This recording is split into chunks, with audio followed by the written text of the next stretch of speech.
લંડનની અંદર બધી જ જગ્યાએ મશીન મૂકેલા હોય છે અને અહીંયા એટલા માણસો પણ નથી હોતા સ્ટેશન ઉપર, એટલે અહીંયા બધું જ મશીનથી વર્ક થાય છે અને ઓલવેઝ સીસીટીવી કેમેરા હોય છે.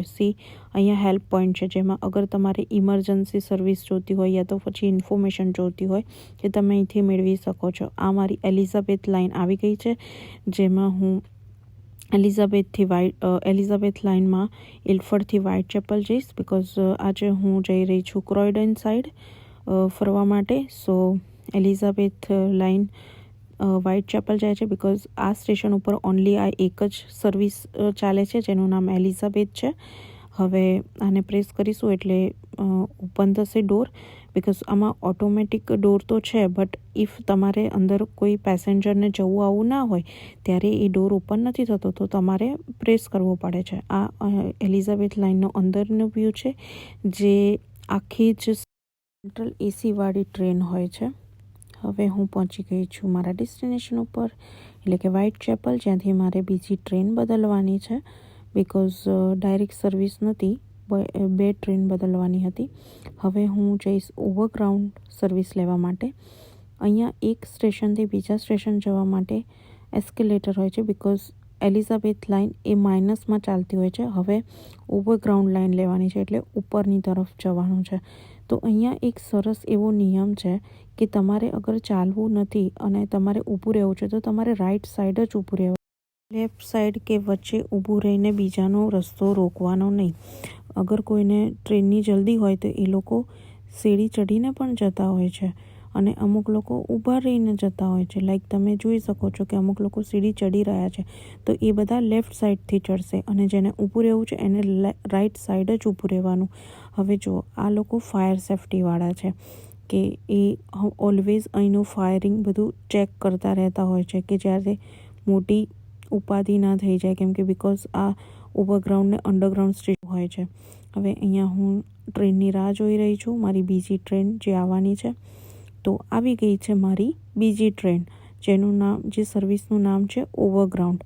હવે આ હું તમને ઓવરગ્રાઉન્ડની સર્વિસ બતાવું છું કે લાઈક આ અંદરથી કેવી હોય છે. આમ તો બધી ટ્રેનો સરખી જ હોય છે, બટ ખાલી સર્વિસના નામ અને કલર અલગ છે. લાઈક ઓલી બ્લુ કલરની હતી, હવે આ ઓરેન્જ કલરની છે.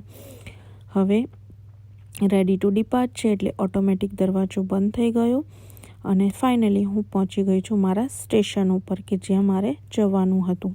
હવે અહીંયાથી આપણે લઈ લઈશું એક્ઝિટ, અને એક્ઝિટ લેવા માટે અહીંયા સાદી સીડી છે, કેમ કે સ્ટેશન નાનું છે. હું પહોંચી ગઈ છું ક્રોયડન. અહીંયાનું વેધર બહુ જ સરસ છે, સો ફરવાની પણ મજા આવશે. અહીંયાથી વોકિંગ કરતાં મારે જે ડેસ્ટિનેશન પહોંચવાનું છે એ 10થી 15 મિનિટનો વોક છે. લંડનમાં આવીને એક વાત તો નક્કી છે કે તમારે વોક તો કરવું જ પડશે, બિકોઝ 10થી 15 મિનિટ એ એક નોર્મલ વોકિંગ થઈ ગયું છે. ઓહ વાવ, કૂતરું તો જુઓ કેવું લાગે છે.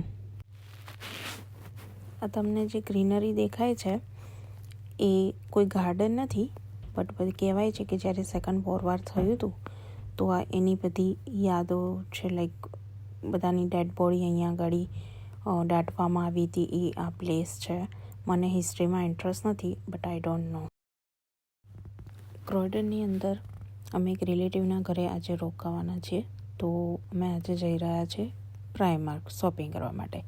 તો એના માટે અહીંયા આગળ ટ્રેમ સર્વિસ ચાલે છે. લાઈક એક બસ જેવી જ સર્વિસ હોય છે, પણ આ બસ કરતાં ફાસ્ટ હોય છે, કે જેનો ટ્રેક આખો અલગ હોય છે, જે રોડ ઉપર પણ ચાલે છે. તો અમે ટ્રેમ લઈ લીધી છે અને અમે જઈ રહ્યા છીએ શોપિંગ કરવા માટે.